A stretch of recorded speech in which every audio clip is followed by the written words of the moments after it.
Danny Flexen here for Seconds Out. Delighted to be joined by Qais Ashfaq, unbeaten, super bantamweight, hoping to maintain that record on Saturday night in Peterborough. Obviously, no fans in attendance, but big matchroom show on Sky Sports.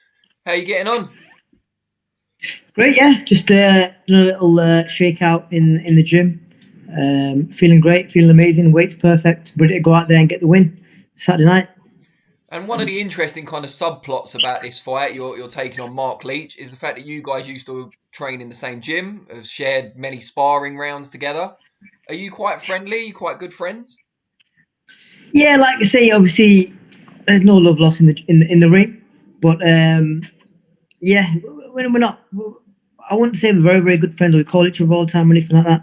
But we're friends. Yeah, I've got no. But obviously, when you get in that ring, it's got to be different. You got to go in there with a killer's mentality, like you say. And that's exactly what I'm going to do on Saturday night. How much do you remember about those sparring sessions, and how much, if anything, can you take from that? You know, it's a weird one because sparring, you can take a little bit from it maybe, but not. I wouldn't say you can take a huge amount from it. On top of that, we probably sparred, I think, probably 2 years ago now. It was not like we sparred. And to be honest, in general, we probably sparred a handful of times. It wasn't even like we sparred like every camp or all that sort of stuff. A handful of times. So, yeah, it was 2 years ago. You can, in my opinion, I'm going in there and I've still got to work him out in the ring. And I'm not taking too much from the spars, but I've taken what I need to. And, yeah, I'm looking forward to it. You're rated as one of the top fighters in the UK at your weight. He's more used to fighting down at bantam, but again, probably a top 5 fighter in the UK at his weight as well. He's stepping up in weight for this. Do you think size will be a factor, or is it more just the pedigree and the extra and the better skill set? See, sometimes what people forget is fighting someone smaller and lighter can be a bit more awkward, and he's a very awkward fighter anyway. As you've probably seen him box before, he's the sharp counter type. But yeah, like I say, it could make a difference. It could, and it also couldn't. But I think it's all about how I get my tactics right, and as long as I do that, God willing, I'll get the win Saturday and do it in style. And this is, I think, 3 or 4 fights now where you've had really solid opposition domestically. Are you getting to a point now where you're thinking, how long is it going to be till I get a shot at English title, British title? Because it looks like you should be there. Yeah, like I say, this is a British title eliminator, and the whole point of this fight is to get in contention and get hold of that British title eventually, and that's definitely the plan. But like I say, I've been taking fights. I'm not scared to take fights, as you've seen for the last 2, 3, 4 fights. Exactly. And as long as I keep winning, I believe I can be not just the best in Britain, but the best in the world. The British champion, you talked about being eliminated for that title. Current British champion is Brad Foster, of course. He's with Frank Warren, you're with Matchroom. Does that make it more difficult? Is that why you need to get in that mandatory position so it forces the fight?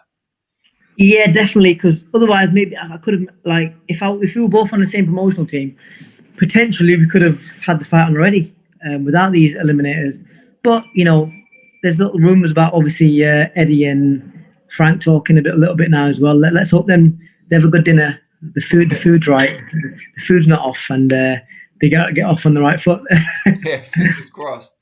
How have you compared your kind of pro journey so far to your experience in the amateurs? Because you were, European silver, Commonwealth silver, Olympian, ABA champion. I mean, a list of accolades is almost endless. How do you compare what you've done as a pro so far? Are you approaching the level you compete at as an amateur yet?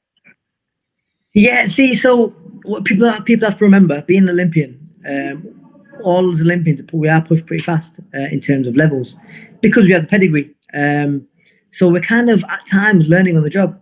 Where, for example, a lot of fighters these days, 15, 20 fights, they'll fight nobodies, and they'll learn the trade a little bit more. But yeah, we do get a rush a little bit more than, well, probably a lot more than most fighters. But we have the pedigree, and in terms of I feel like now I'm starting to become that solid pro. It took a little bit of time because, like I said, I've been learning on the job. I've been taking big fights anyway. But now I do feel like I'm finally getting into a position where I'm feeling like a good, solid pro, and that's what I'm looking forward to showing on Saturday. One of the things, presumably, you hope will continue that development is the recent change in training team. You were with Kelvin Travis, of course, in that gym with Jamie Moore, Nigel Travis, etc. Previously, you're now working with Angel Fernandez in Loughborough. Incredible facilities there. I've been there a number of times. What provoked the change? What made you take that decision earlier this year? I just felt personally like I needed the change. Another thing that I've changed my management team, which should be announced at some point soon. But yeah, I just needed the change, and I feel more fresh now. I feel like the difference in training and the different things that I'm doing now are developing me in leaps and bounds. And like I say, I'm just looking forward to showing that Saturday night, but I'm getting a good, convincing win on Saturday in style. What is it about Angel's approach that has kind of freshened things up a bit? What does he focus on that maybe you weren't doing as much of before?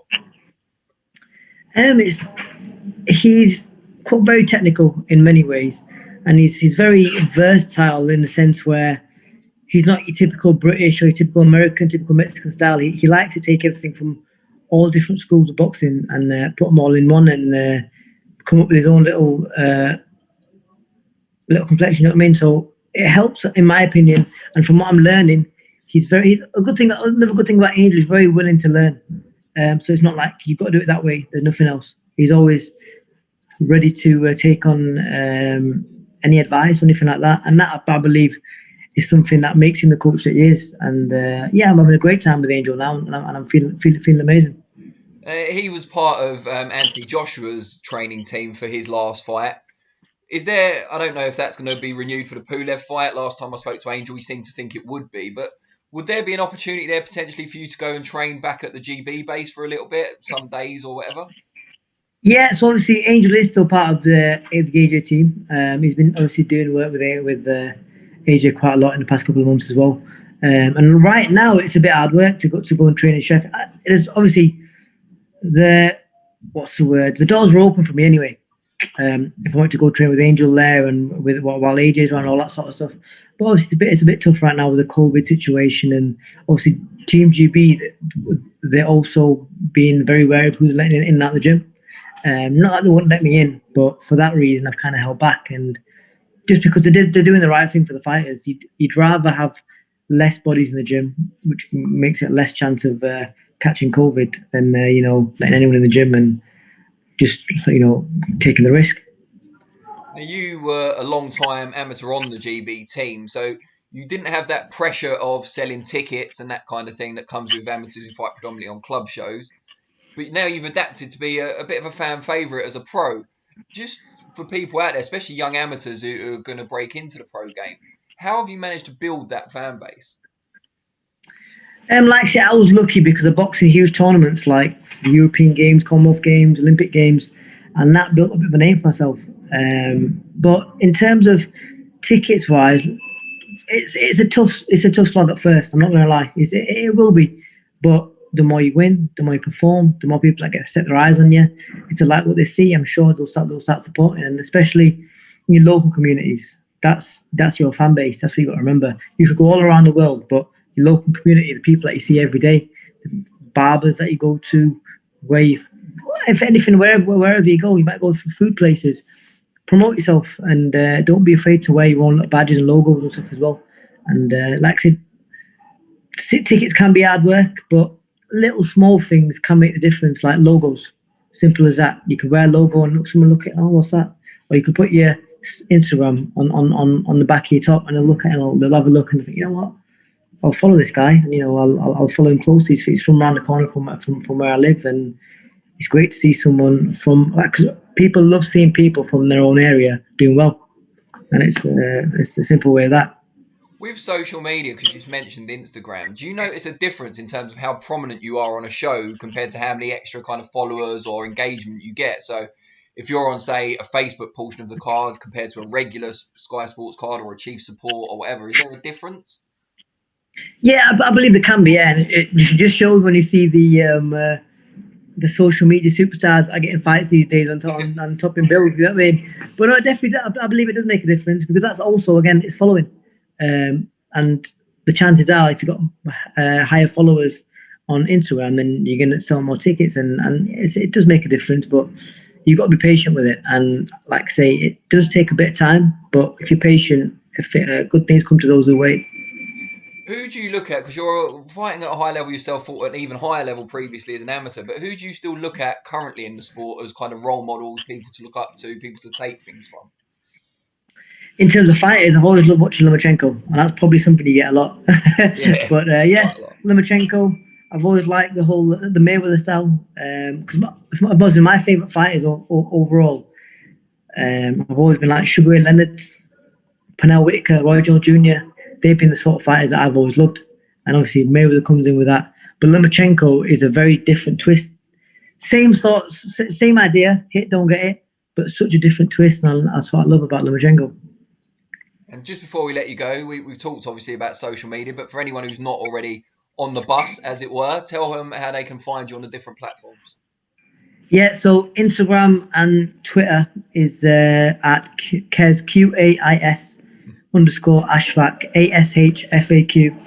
And that's it. That's Instagram and Twitter. And Facebook, search my name. You'll see a KEZZ in between my first and second name. That's just so you can say it right. Yeah. What's the worst you've ever heard it pronounced? You know what? Over the years, as you can imagine, both in different countries, I've heard stuff like Quay, Key. Yeah, I've heard. Also, I've heard Cash. I heard earlier as well. I've heard Cash though. Yeah, exactly. But yeah. Good stuff. Well, I'm glad we got it right because that could be awkward. Really appreciate your time. Really look forward to the fight. Thank you very much, Danny. It's the highlight of the card, and due respect to Rankin and Marshall as well. But yeah, highlight of the undercard, let's say. Thank you very much, and we'll speak again soon. Cheers, man. Thank you very much, top man. Thanks, God bless. Bye. Bye.